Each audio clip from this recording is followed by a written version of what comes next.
Ujar Nabi, apabila salah seorang di antara kamu salat dengan manusia menjadi imam, maka ringankanlah. Artinya capati.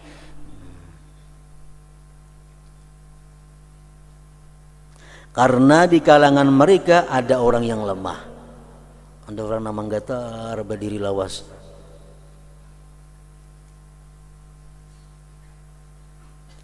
Orang tua, ada orang tua yang mengikut di belakang itu. Dan orang yang mempunyai keperluan.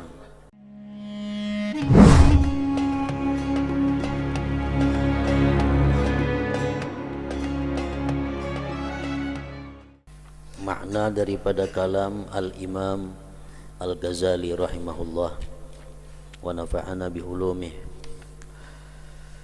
Yang ketiga daripada tugas-tugas seorang imam, ia membaca pada salat subuh dua surah dari Al-Mathani, yaitu surah yang di bawah 100 ayat.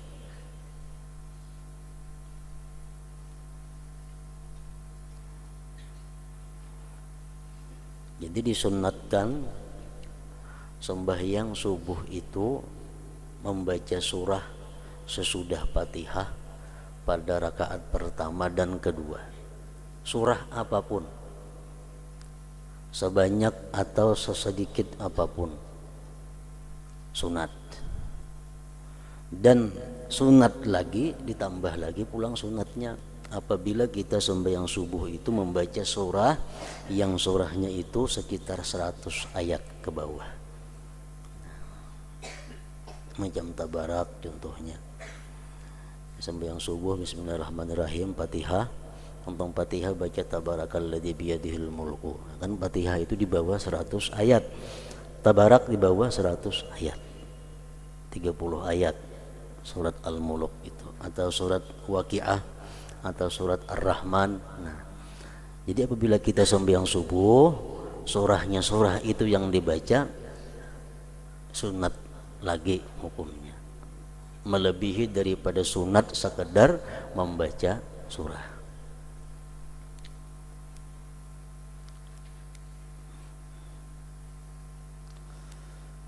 Umpamanya seseorang begitu tuntung Fatihah, ghairil maghdubi alaihim waladdallin, amin, rukuk makruh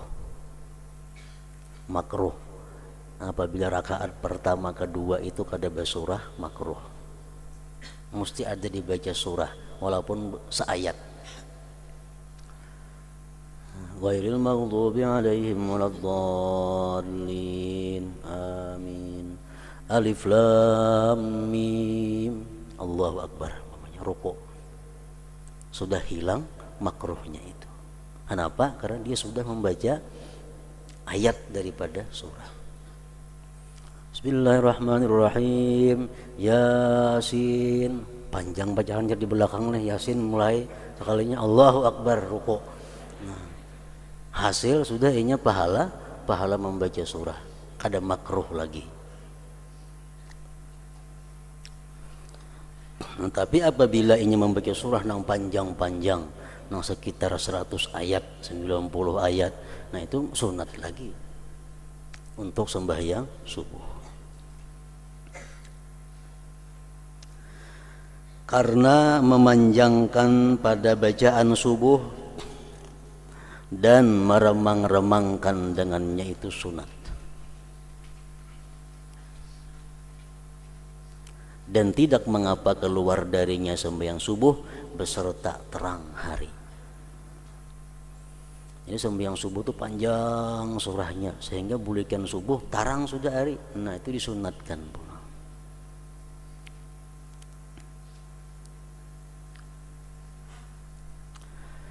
Dan tidak mengapa pada rakaat yang kedua dari sembahyang subuh itu, rakaat yang kedua membaca akhir surah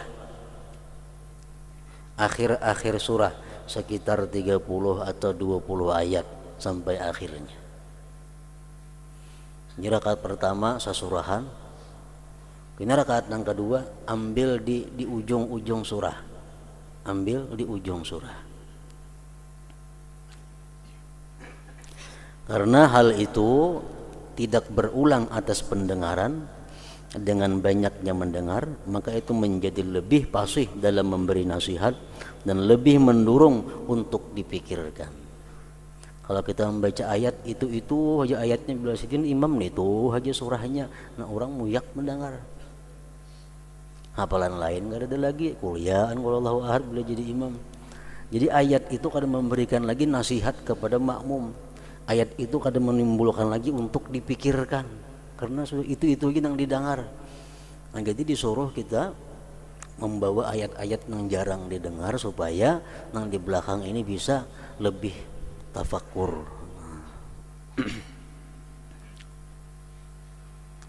Maka itu menjadi lebih fasih dalam memberi nasihat dan lebih mendorong untuk dipikirkan. Sebagian ulama artinya pada seluruh ulama, sebagian ulama tidak menyenangi membaca sebagian awal surah dan dipotongnya. Yang kayak tadi Yasin, ruku, lebih baik mengambil di ujung tapi khatamkan itu surah daripada mengambil di awal seperapat kena ruku. Nah itu kurang baik, lebih baik mengambil di ujung tapi ditamatakan menurut sebahagian ulama. Itu ada juga sebagian ulama mengatakan bahwa itu kada apa-apa.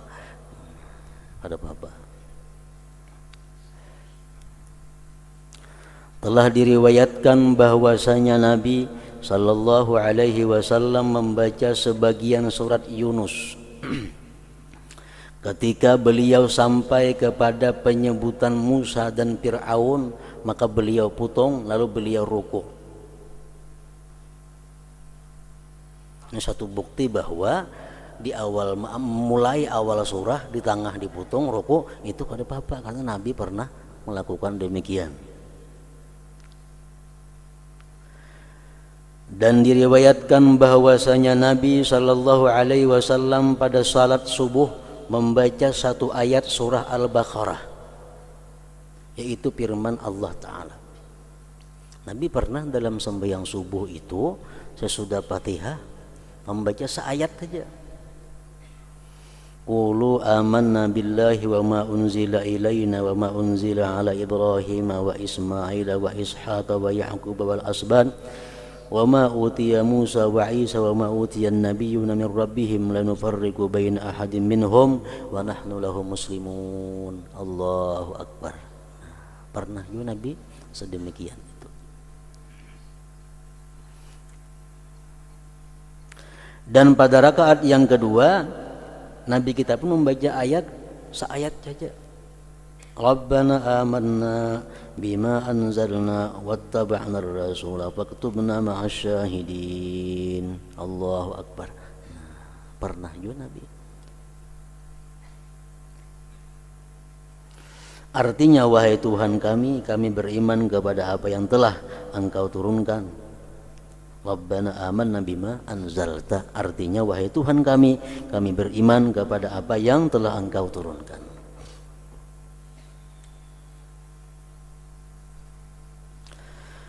Beliau mendengar Bilal membaca dari sini dan dari sini. Bilal pernah sembahyang benyaring, ayatnya campur aduk. Ayat surah ini dibaca seputong-seputong, ada surah ini diambil seputong, ada surah seputong. Nah.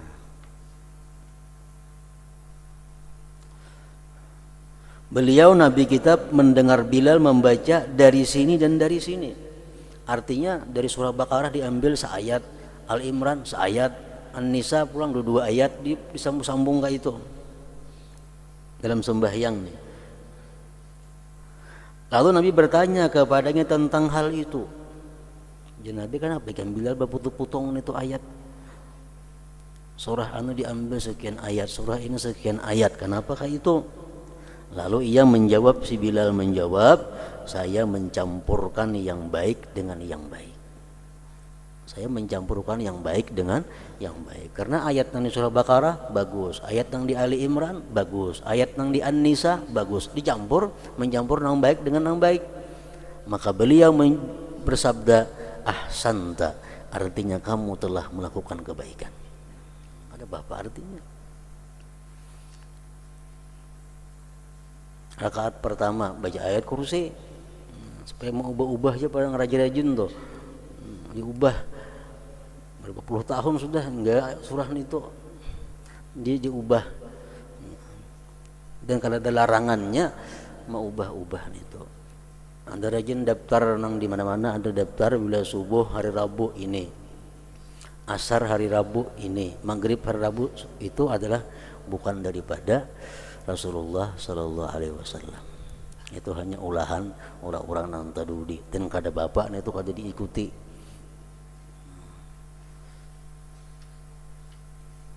Yang penting ayat Quran yang kita baca di dalam sembahyang itu yang menumbuhkan kehusuan di dalam hati, yang memberikan asar, memberikan bekas, memberikan pengaruh di dalam hati, itu yang paling baik dibaca di dalam sembahyang. Surah ayat yang mana, yang di mana kan yang kita baca, nah ayat itu mempengaruhi lawan hati kita. Ayat itu menambah kecintaan kita kepada Allah. Ayat itu membuat kita takut dengan neraka. Nah itu yang paling baik dibaca. Jadi kadang mesti palak lawan An-Nas, kadang mesti qul ya qul wallahu ahad, kadang mesti itu.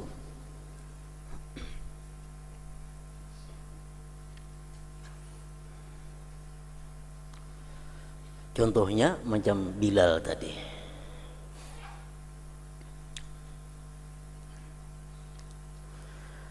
Beliau membaca, Rasulullah artinya membaca Al-Mufassal yang panjang sampai 30 ayat pada salat zuhur. Sedangkan pada salat asar beliau membaca separuh daripadanya. Dan pada salat maghrib dengan akhir Mufassal.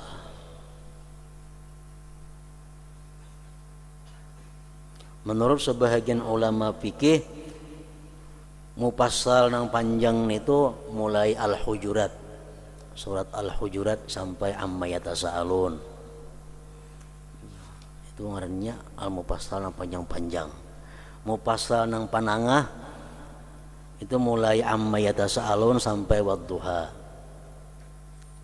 Mufassal nang pendek mulai Wadduha sampai An-Nas. Jadi kalau maghrib itu pilih surat-surat yang ada di Mufassal nang pendek, Wadduha ka, Wattini ka, nah itu.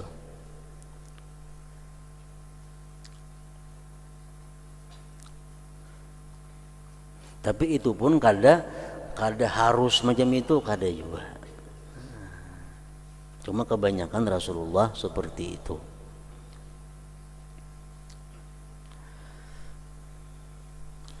Salat yang terakhir dikerjakan oleh Rasulullah Sallallahu Alaihi Wasallam adalah salat maghrib.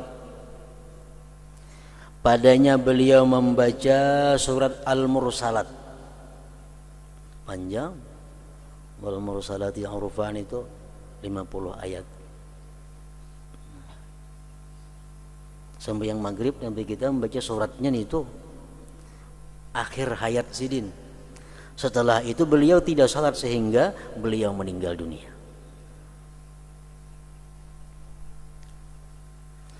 Secara jumlah dengan meringankan itu adalah lebih utama, lebih-lebih apabila jamaah itu banyak. Itu kesimpulannya. Makin banyak jamaahnya, makin pendek, makin bagus.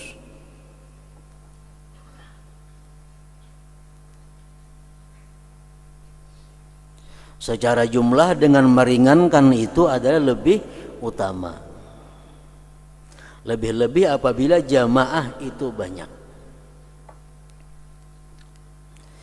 Beliau sallallahu alaihi wasallam bersabda mengenai rukhsah ringan ini, idza shalla ahadukum bin nas falyukhaffif, apabila fa inna fihi mudda'ifa wal kabira wa dzal hajah wa idza shalla li nafsihi falyutawwil ma syaa. Ujar Nabi, apabila salah seorang di antara kamu salat dengan manusia menjadi imam, maka ringankanlah. Artinya capati.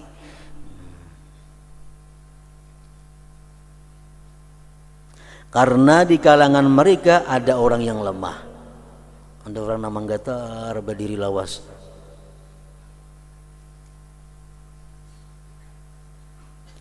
Orang tua, ada orang tua namanya ikut di belakang itu. Dan orang yang mempunyai keperluan. Ada orang hanya singgah umpat lalu meneruskan perjalanan sembahyang di tempat jamaah itu. Nah, jadi kada mesti. Dan apabila ia salat untuk dirinya sembahyang seorangan semalaman sembahyang ada bapak, maka panjangkanlah sekehendaknya.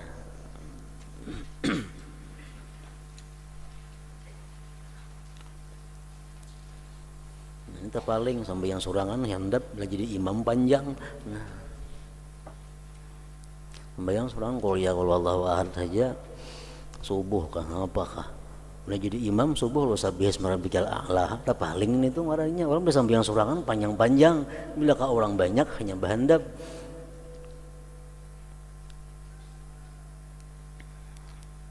Mu'adz bin Jabal radhiyallahu anhu salat Isya dengan suatu kaum. Ia membaca Al-Baqarah 2 juz lebih itu. Sembahyang Fatihah Al-Baqarah sajus kita anggap lancar 20 menit umpamanya. 2 juz 40 menit. 2 juz setengah sejam. Sarakaat yang sembahyang. Jadi Mu'adz bin Jabal sahabat Nabi ini sidin jadi imam membaca surat Al-Baqarah. Satuntungnya mulai awal. Lalu seseorang laki-laki keluar dari salat. Ada namu perakah, kada tahan berjam-jam berdiri. Lalu seorang laki-laki keluar dari salat dan menyempurnakan bagi dirinya sembahyang sorangan. Mau parakah? Lalu jadi pembicaraan. Mereka mengatakan laki-laki itu menjadi munafik. Mereka mengatakan bahwa laki-laki yang sembahyang muparakah itu orang munafik, yang sembahyangnya kada tahan lawas. Jika orang beriman sembahyang itu 2 jam enggak ada apa-apa, ujar nang hadirin ini. Lalu keduanya mengadu kepada Rasulullah sallallahu alaihi wasallam. Lalu Rasulullah sallallahu alaihi wasallam mencegah Mu'adz, melarang Mu'adz dan bersabda Nabi, apakah kamu tukang fitnah hai Mu'adz? Ikam tu artinya Mu'adz mau ulah fitnah. Gara-gara ikam panjang bacaan surah, orang ada namu parakah, akhirnya dawa mendawa, sangka besangka itu munafik gara-gara ikam asalnya kepanjangan membaca surat. Jadi engkau ini ada tukang fitnah. Bacalah surah Sabbih, Sabbih isma rabbikal a'la, was-sama wat-tariq, wasyamsi wa duhaha. Langsung yang Isya sadang itu. Aduh sah Al-Baqarah tadi.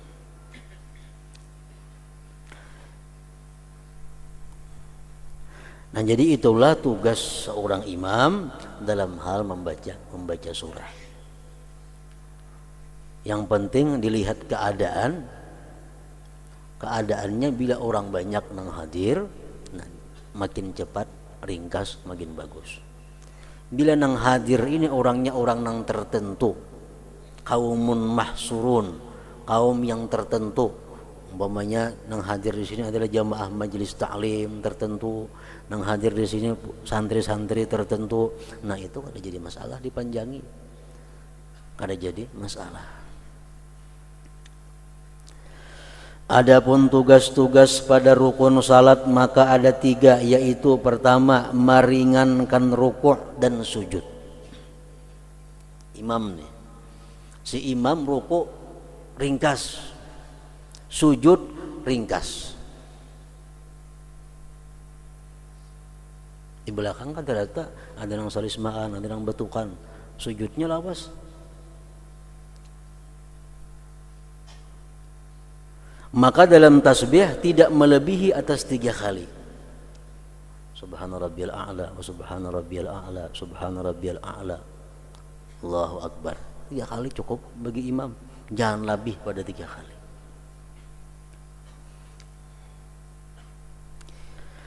Telah diriwayatkan dari Anas radhiyallahu anhu bahwasanya ia berkata, saya tidak melihat salat yang lebih ringan, lebih ringkas daripada salat Rasulullah sallallahu alaihi wasallam dalam keadaan sempurna. Nabi kita sembahyang cepat sempurna. Artinya amun cepat kada betumakninah, nah itu cepat kada sempurna. Atau cepat bacaannya kada bebuku beruas lagi, itu kada sempurna. Memang diriwayatkan juga bahwasanya Anas bin Malik radhiyallahu anhu ketika salat di belakang Umar bin Abdul Aziz radhiyallahu anhu, di mana ia Umar bin Abdul Aziz sebagai amir di Madinah, ia berkata, saya tidak salat di belakang seseorang yang salatnya lebih mirip dengan salat Rasulullah sallallahu alaihi wasallam daripada pemuda ini. Umar bin Abdul Aziz jadi imam, sembahyangnya sangat mirip dengan sembahyang Rasulullah sallallahu alaihi wasallam, ringkas, sempurna.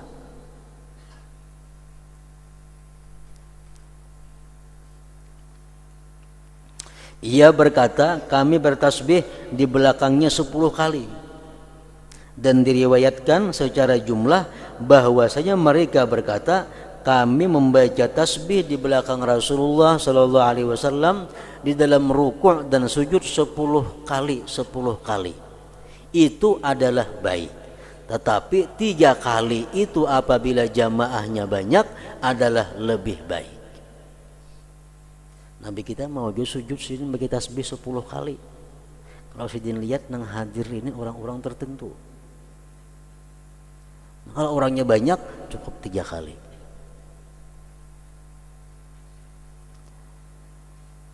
Tetapi 3 kali itu apabila jamaahnya banyak adalah lebih baik. Apabila tidak hadir kecuali orang-orang yang mengkhususkan kepada agama. Nah, hadirnya orang-orang yang suka kepada agama, yang hadir orang-orang yang suka ahli ibadat, yang hadir ini orang-orang yang tertentu. Nah, maka tidak mengapa dengan bacaan tasbih ruku, tasbih sujud 10 kali, kada jadi masalah. Ini adalah segi penggabungan antara riwayat-riwayat hadis Nabi. Ada riwayat mengatakan Nabi sembahyang tasbihnya 10-10. Ada mengatakan riwayat tasbih Nabi 3-3. Sembahyang rukunya 3, tasbihnya, sujudnya pun tasbihnya 3. Digabungkan dua hadis itu sehingga orang yang hadir tertentu bisa 10 kali Nabi baca tasbih.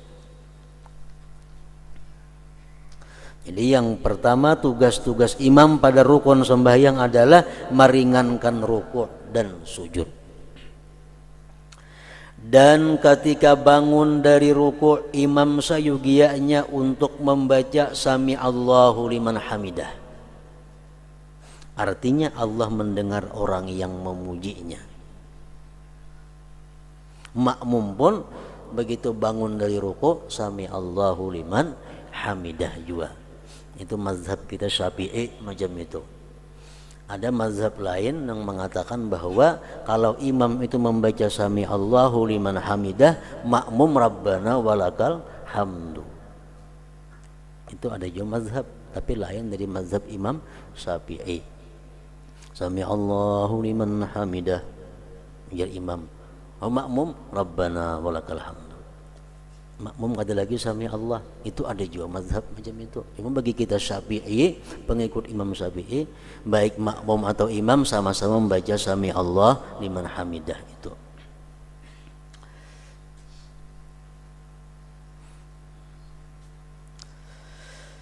Yang kedua, pada makmum sayogianya untuk tidak menyamai imam pada rukuk dan sujud.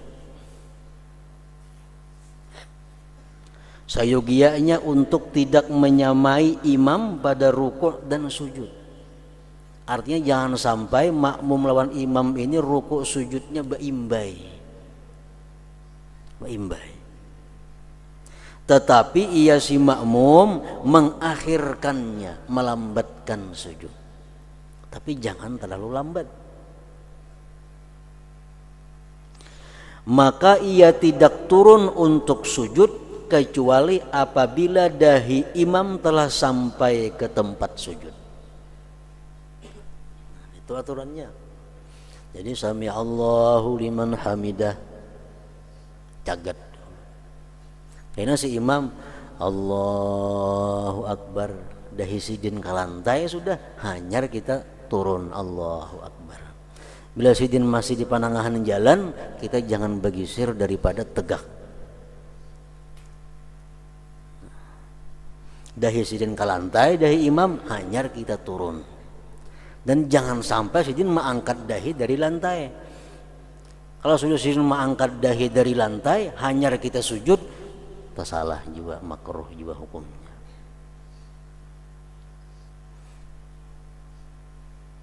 Demikianlah cara mengikutnya para sahabat kepada Rasulullah sallallahu alaihi wasallam, dan ia tidak turun untuk ruku sehingga imam lurus rukuknya. Allahu Akbar, imam ruku. Sudah sidin tumak ninah ruku, hanyar kita ruku.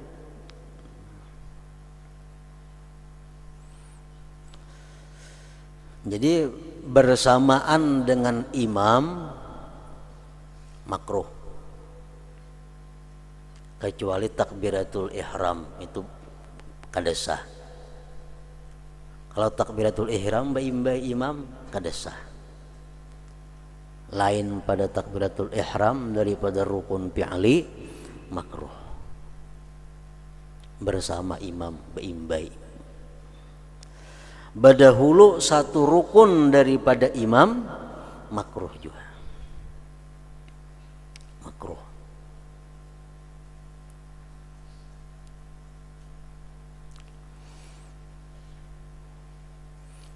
Badahulu pada imam satu rukun, makruh. Dan bagi nang badahulu itu disunatkan inya bebulik atau mufarakah jikalau berdahulunya itu kada sengaja. Misalnya pembacaan biang juhur, pembacaan Fatihah, datang orang di belakang masbuk, Allahu Akbar, dikira imam ruku, dan masbuk nyaring mana bertakbir, nang si makmum ini Allahu Akbar ruku, sekali imam belum lagi ruku. Imam belum. Nah kayak apa nang ruku ini? Pilih antara dua. Hendak muparakah boleh, atau bebulik berdiri. Bebulik berdiri. Jangan begana ruku itu. Bebulik. Jadi berdahulu satu rukun makruh. Bertinggal satu rukun makruh juga. Sujud kalau lawasan, kalau sujud terakhir lawas kada jadi masalah. Ini sujud nang kada terakhir, misal sujud nang pertama, awas sujud imam sudah sujud nang kedua hanyar bangkit, nah itu makruh juga. Nah makruh tadi menghilangkan pahala jamaah, menghilangkan pahala jamaah, tufawwitu fadilatal jamaah, menghilangkan, meluputkan atau menggugurkan pahala jamaah nang 25 atau 27 itu. Artinya sama lawan sembahyang surangan jadinya. Telah dikatakan bahwasanya manusia itu keluar dari salat atas 3 bagian. Orang sembahyang ke masjid berjamaah, bulikan 3 kelompok macam membulikan itu. 1 kelompok dengan 25 salat. Ada yang bulik ke rumah membawa pahala 27 karena sembahyang berjamaahnya. Yaitu orang-orang yang bertakbir dan rukuk setelah imam. Artinya orang ini gerak-geriknya sesudah imam. kada mendahului pada imam, kada maimbai imam, dan kada terlalu berdudi daripada imam. Nah, ini orang boleh membawa sembahyang fadilat jamaah 27 pahala. Yang kedua, satu kelompok dengan satu salat. Ada orang ke masjid boleh pahala sama sembahyang sorangan. Pahala jamaah kada dapat, yaitu orang-orang yang menyamai selalu bersamaan dengan imam. Pahala jamaah kada dapat. Yang ketiga, satu kelompok dengan tidak mendapatkan salat, yaitu orang-orang yang mendahului imam. Ini perai, kada dapat pahala dan bisa sembahyangnya kada sah kalau yang didahuluinya itu takbiratul ihram. Telah terdapat perbedaan pendapat mengenai imam dalam ruku', apakah menanti orang yang masuk supaya dapat menyusul agar dia mendapat keutamaan jamaah dan mereka mendapatkan rakaat. Imam ruku', ada orang di belakang gelabak-gelabak datang nama ikut imam. Amun imam ni sami Allahu liman hamidah, kada dapat rakaat nih. Apakah imam ni sunat menghadangi balawas ruku' supaya nang datang ni sampat umpat ruku' lawan imam dapat rakaatnya? Apakah menanti orang yang masuk supaya dapat menyusul agar ia mendapat keutamaan jamaah dan mereka mendapatkan rakaat? Barangkali yang lebih utama adalah hal itu disertai ikhlas. Boleh menunggu tapi ikhlas. Dalam kitab lain ditambah lagi di samping ikhlas, nang talambatnya orangnya kada katuju bala lambat nang datang ini. Mengkebiasaan nang pelambatnya datang jangan dihadangi pada waktu ruku itu.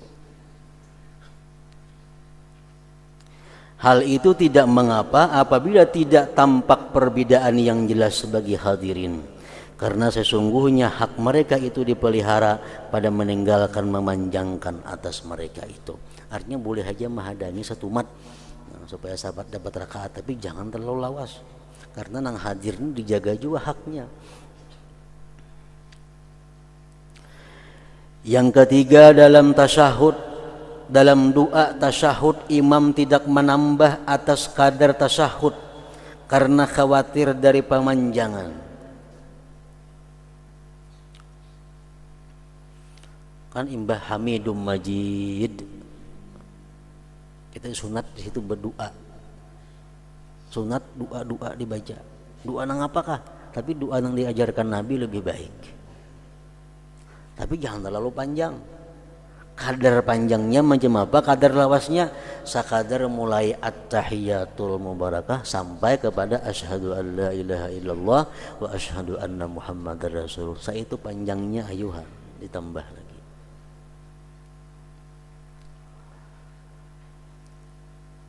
Dan ia tidak mengkhususkan dirinya dalam doa. Nah, di sini Imam Al-Ghazali, perlu diketahui, Imam Ghazali ada berbeda pendapat dengan ulama-ulama yang lain. Dan ia tidak mengkhususkan dirinya dalam doa, tetapi ia datangkan dengan lafaz jamak. Maka ia ucapkan Allahumma ghfir lana. Imam, makmum biasa saja kan imbah hamidum majid Allahumma ghfir li, biasa kayak itu kan, Allahumma ghfir li ma qaddamtu wa ma akhartu. Itu kalau kita jadi makmum.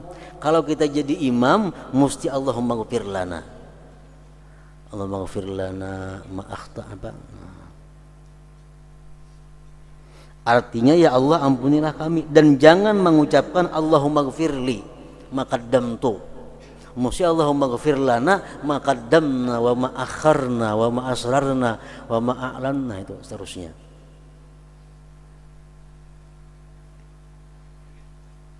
Dan jangan mengucapkan Allahumma ghfirli, artinya ya Allah ampunilah saya. Karena telah dimakruhkan imam itu mengkhususkan bagi dirinya dalam berdoa.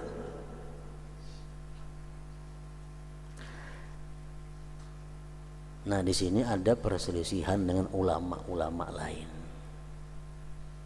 Ulama-ulama ahli fikih mengatakan bahwa yang imam itu disuruh memakai kalimat jamak hanya pada waktu qunut.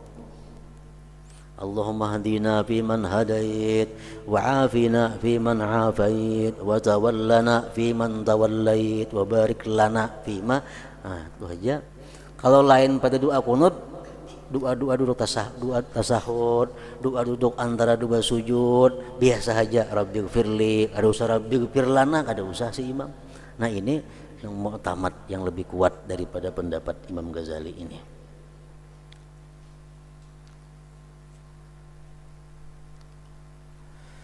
Dan tidak mengapa ia memohon perlindungan dalam tasyahud dengan 5 kalimat yang maksur yang datang dari Rasulullah sallallahu alaihi wasallam, maka ia mengucapkan na'udzubika min azabi jahannam wa azabil qabri wa na'udzubika min fitnatil mahya wal mamat wa min fitnatil masihid dajjal wa iza aradta biqaumin fitnatan faqbidna ilaika ghaira maftunin. Jadi kalau Imam Ghazali, imam mesti macam itu berdoa. Na'udzubika.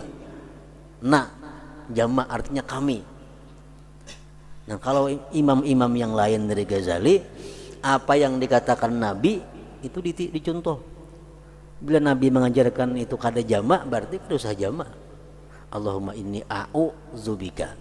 A'u aja, kada usah na'u. Karena Nabi membaca a'u aja.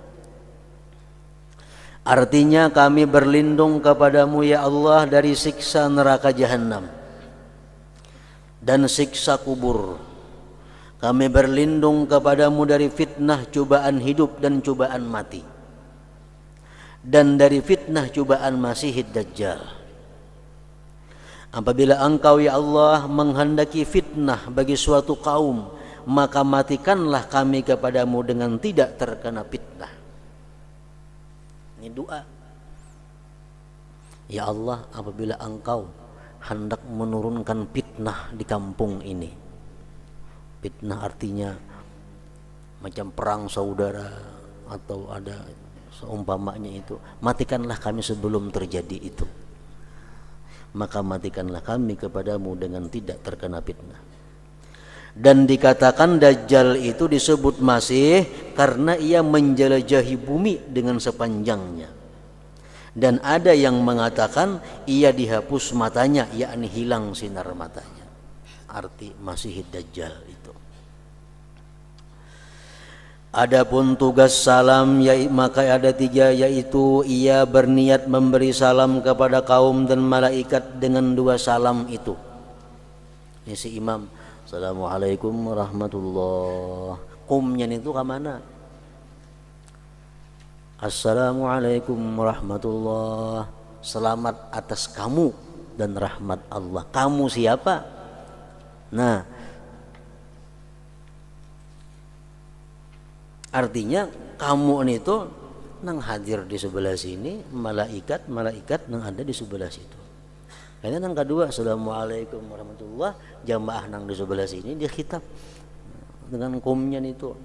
Makmum pun kayaknya Assalamualaikum, tujuan makmum apa? Menjawab salam imam itu. Ia berniat memberi salam kepada kaum dan malaikat dengan 2 salam itu. Yang kedua, ia tetap tidak berpindah dulu setelah salam.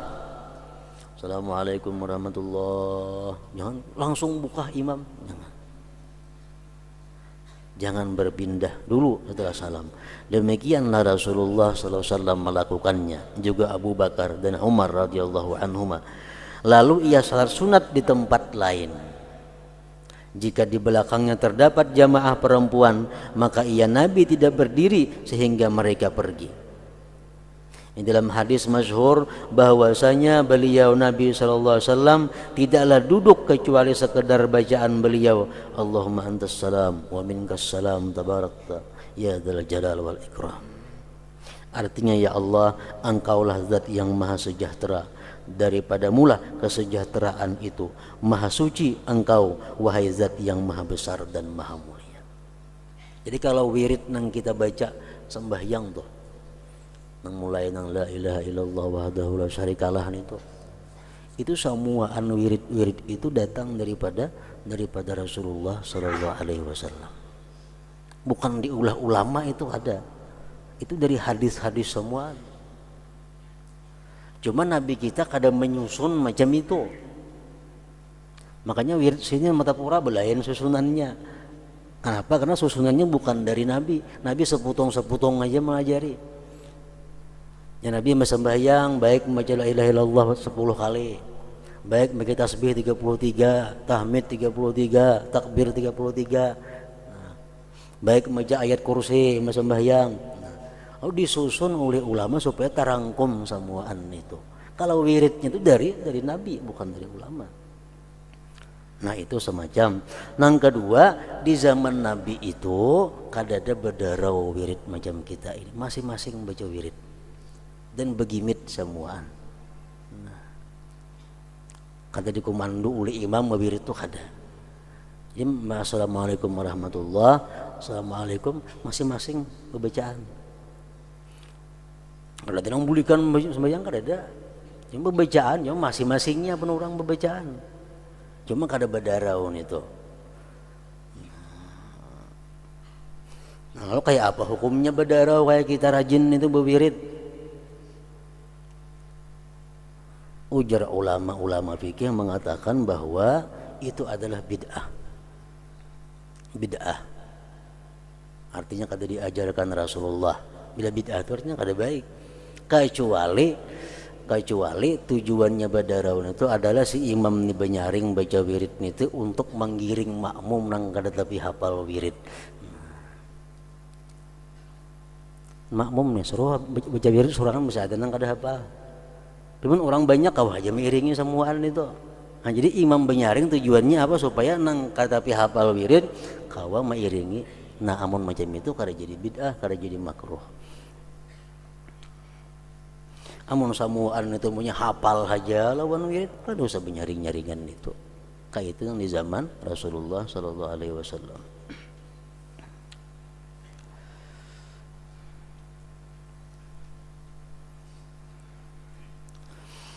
Ketiga, apabila ia duduk setelah salam maka sayogianya ia menghadap muka kepada manusia dan makruh bagi makmum berdiri sebelum menolehnya imam. Telah diriwayatkan dari Talha dan Az-Zubair radhiyallahu anhuma bahwasanya mereka berdua salat di belakang imam. Ketika mereka berdua salam, mereka berkata kepada imam, alangkah baik salatmu dan alangkah sempurnanya kecuali satu hal, yaitu ketika kamu salam kamu tidak menolehkan wajahmu kepada manusia, langsung buka. Kemudian mereka berkata kepada manusia, alangkah baik salatmu melainkan kamu pergi sebelum imam menoleh kamu. Kemudian imam pergi sekehendaknya. Jadi sembahyang itu imam kemana buliknya, jalan kiri, jalan kanan, jalan muka, terserah. Itu Nabi kadang menentukan dari sebelah kanannya atau kirinya, sedangkan sebelah kanan lebih disukai. Inilah tugas imam pada semua salat tadi. Adapun salat subuh maka padanya ditambahkan doa kunut, maka imam mengucap Allahumma hdina, artinya ya Allah tunjukilah kami, dan jangan ia mengucap Allahumma hdini, artinya ya Allah tunjukilah saya. Dan makmum mengucapkan amin. Apabila imam sampai bacaan innaka taqdi wa la yuqda alaik, artinya sesungguhnya engkau memutuskan dan engkau tidak diputuskan, maka tidak layak untuk dibacakan amin. Ampe amin ke situ, amin jangan lagi. Karena itu adalah pujian, maka makmum membaca bersama imam. Makmum mengucapkan seperti perkataan imam atau mengucapkan bala wa ana ala dzalik minasyahidin. Jar imam innaka taqdi wa la yuqda alaik, iringi, atau kada usah mengiringi, gantiannya bala wa ana ala dzalik minasyahidin, artinya ya saya termasuk orang yang menjadi saksi atas yang demikian itu, atau sadaqta wa barirta. Jadi si imam innaka taqdi wa la yuqda alaik, biar makmum sadaqta wa barirta. Nah, amunnya kada hendak menyamai imam boleh aja juga. Artinya kamu benar dan kamu berbuat kebajikan, dan kalimat yang serupa itu. Telah diriwayatkan hadis tentang pengangkatan tangan pada kunut. Kunut itu angkat tangan atau kada? Itu khilaf ulang ulama. Ada mengatakan angkat, ada mengatakan kada. Apabila hadis itu sahih, maka hal itu disunatkan, meskipun itu berbeda dengan doa di akhir tasyahud. Karena dengan sebab doa itu tangan tidak diangkat, tetapi berpegang atas taukib apa yang datang dari Rasul. Dan antara keduanya juga terdapat perbedaan, yaitu tangan mempunyai tugas dalam tasyahud, yaitu diletakkan di atas dua paha dengan cara tertentu. Dan tidak ada tugas bagi tangan di sini doa kunut. Ini alasannya. Amun doa kunut disunatakan mengangkat tangan, napa doa tasyahud kada angkat tangan kita? Sama pada doa.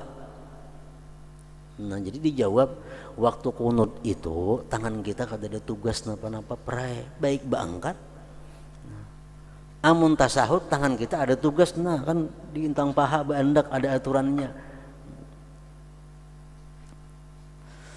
Maka tidak jauh bahwa mengangkat tangan adalah tugasnya di dalam kunut itu. Karena itu sesuai dengan doa. Wallahu a'lam. Inilah jumlah adab-adab makmum dan keimaman, wallahul muwaffiq. Kemudian bab kelima mengenai keutamaan adab-adab, sunat-sunat dan syarat-syarat Jumat.